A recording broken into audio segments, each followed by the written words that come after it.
Olá, irmãos do canal, sejam todos muito bem-vindos a mais um conteúdo aqui em nosso canal.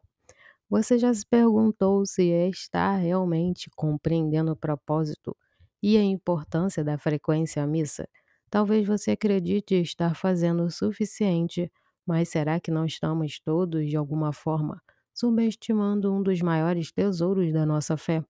Hoje vamos embarcar em uma jornada de descoberta sobre a comunhão e a importância da Eucaristia na vida de cada católico. Prepare-se para uma reflexão profunda que um padre fez pode mudar a maneira como você vê e vivencia a missa.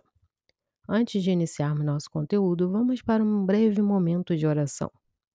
Senhor Jesus, iluminai-nos com a vossa sabedoria e amor para que possamos compreender a grandeza do mistério da Eucaristia. Que a nossa alma esteja aberta e sedenta de vossa presença viva e real no Santíssimo Sacramento. Em nome do Pai, do Filho e do Espírito Santo. Amém. Padre Rafael Ibarguren, conselheiro de honra da Federação Mundial das Obras Eucarísticas da Igreja, fez uma posição importantíssima para nós fiéis sobre a missa. Prestem bastante atenção. O desejo da Igreja, ele diz, foi e sempre será o que os católicos comunguem frequentemente e, se possível, diariamente, para imunizar as almas, na medida do possível, contra o pecado e tornar mais íntima a relação com Jesus. É por isso que o inimigo infernal odeia a Eucaristia e faz tudo o que pode para que as pessoas se distanciem, ignorem ou até profanem o pão do céu. Os primeiros cristãos comungavam sempre que assistiam ao santo sacrifício. À medida que crescia o número de batizados, aumentava o número de missas, embora o número de comungantes não progredisse proporcionalmente.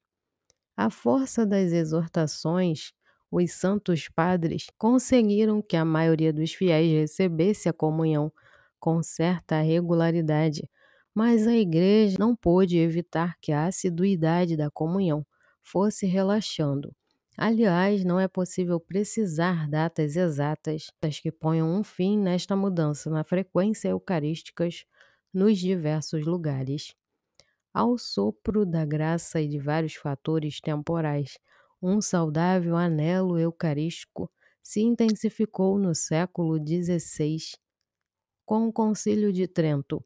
Mais tarde, a comunhão frequente voltou a diminuir, assim como a própria fé, por conta da influência do jansenismo, da mentalidade racionalista e do indiferentismo religioso, que ainda padecemos.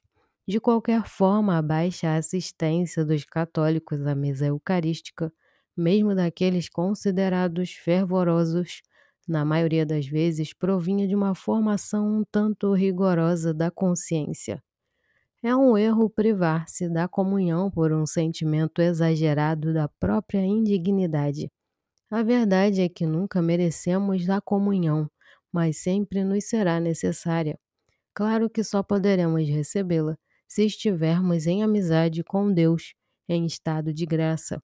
Quanto às faltas veniais e às imperfeições que se cometem diariamente, o justo peca 7 vezes ao dia. A recepção da comunhão as apaga. O culto ao Santíssimo Sacramento e a prática da comunhão conheceram momentos de esplendor em tempos não distantes. Pensemos nas obras eucarísticas de São Pedro Julián em Marte, na segunda metade do século XIX, e no seu subsequente impacto global, ou no pontificado de São Pio X no início do século XX, que promoveu a comunhão frequente e a comunhão precoce. Mais próximo no tempo, durante o período em que o Papa Wojtyła governou a Igreja, 2 acontecimentos eucarísticos merecem especial menção: a publicação da encíclica Ecclesia de Eucaristia, um magistral compêndio do mistério eucarístico, e a permissão dada aos fiéis para comungar 2 vezes por dia, desde que a segunda comunhão seja recebida através da participação na celebração da missa. Esta cláusula aparece no cânon número 917 do Código de Direito Canônico, em vigor, promulgado em 1983. É uma normativa pouco conhecida, mas seu alcance é imenso, pois mostra o quanto a Igreja deseja a familiaridade dos batizados como um santíssimo sacramento. Já em nosso século, outro documento do Magistério Pontifício é a exortação apostólica Sacramentum Caritatis, do Papa Bento XVI, onde expõe com lógica e ardor impecáveis como a Eucaristia deve ser crida, celebrada e vivida. Ali se diz uma verdade que gostaríamos de ver muito mais testemunhada. A melhor catequese sobre a Eucaristia é a própria Eucaristia bem celebrada. Que grande verdade, porque a fé é expressa em ritual e o ritual fortalece a fé. Sabemos que é de preceito obrigatório que todo católico receba a comunhão pelo menos uma vez por ano. Também que a Igreja estipula que a comunhão seja procurada em artículo mortis, ou seja, quando os fiéis correm grave risco de morte. Com o tato de uma mãe, a Igreja determina a obrigação da comunhão anual, aconselha fortemente a comunhão frequente e até permite o privilégio de recebê-la 2 vezes ao dia, nas condições estipuladas. Durante a chamada pandemia do Covid, muitos fiéis foram impedidos de assistir à missa, de comungar e de visitar o Santíssimo Sacramento.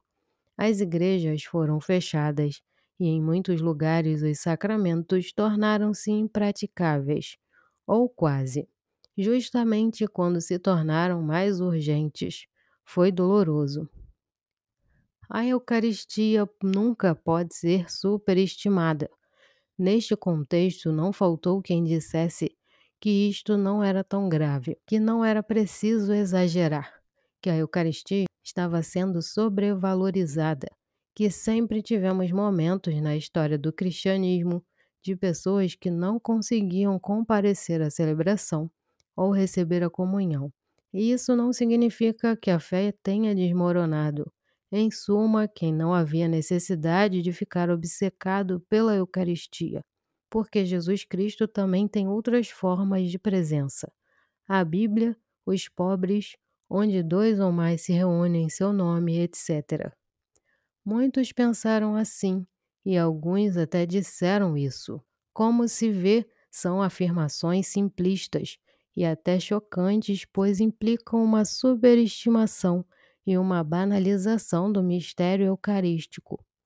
No sentido contrário, vejamos o que pensava e escreveu São Pedro Julião Eimarde em sua época. Eu estava obcecado com a ideia de que não existia nenhuma congregação consagrada a glorificar o Santíssimo Sacramento com dedicação total. Essa congregação devia existir, então prometi a Maria trabalhar para esse fim. Amemos apaixonadamente a Eucaristia. Alguns nos dirão, mas isso é um exagero. Mas o que é o amor senão o exagero? Exagerar é ir além. Pois bem, o amor deve exagerar. Quem se limita a fazer o que é estritamente seu dever não ama. O nosso amor, para ser uma paixão, deve sofrer a lei das paixões humanas. Na ordem da salvação, é necessário também ter uma paixão que domine a nossa vida. Com relação à Eucaristia, entre a indiferença e a paixão, um católico sensato, de acordo com a fé e a razão, optará naturalmente pela paixão. A esta verdade sempre válida, acrescentamos outra, particularmente oportuna. Nada é mais benéfico nos dias críticos em que vivemos do que a proximidade dos altares onde se imola e se dá como alimento o melhor dos amigos. Que possamos sempre recordar a importância da comunhão em nossas vidas, não como um dever, mas como uma fonte inesgotável de graça e amor divinos. Não se trata apenas de uma prática ritualística, mas de um encontro pessoal com Cristo.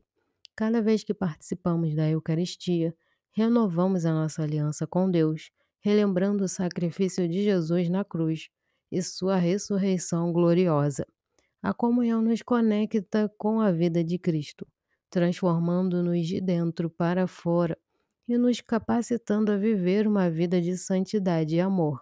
Nos tempos difíceis que enfrentamos, quando as distrações do mundo e as preocupações do dia a dia ameaçam nossa paz interior, a comunhão frequente nos oferece um porto seguro, uma fonte de força e renovação espiritual. São Pedro, Julião e Marde nos lembra que o amor verdadeiro é aquele que se entrega totalmente, que vai além do dever e abraça a paixão pela Eucaristia como um chamado divino. Portanto, queridos irmãos e irmãs, sejamos fervorosos na nossa devoção ao Santíssimo Sacramento. Deixemos que a Eucaristia seja o centro da nossa vida, a luz que guia os nossos passos, a âncora que nos mantém firmes na fé. Não nos privemos desse grande tesouro por um senso de indignidade, mas aproximemo-nos com humildade e confiança na misericórdia de Deus, certos que Ele nos recebe de braços abertos. Deixe nos comentários de qual lugar do Brasil você está assistindo. Compartilhe se já alcançou alguma graça por conta de visitar o Santíssimo Sacramento. Não esqueça de curtir e compartilhar este vídeo para que mais pessoas possam se unir a nós nesta poderosa corrente de oração e conhecimento da nossa fé. Deus os abençoe e até o próximo vídeo.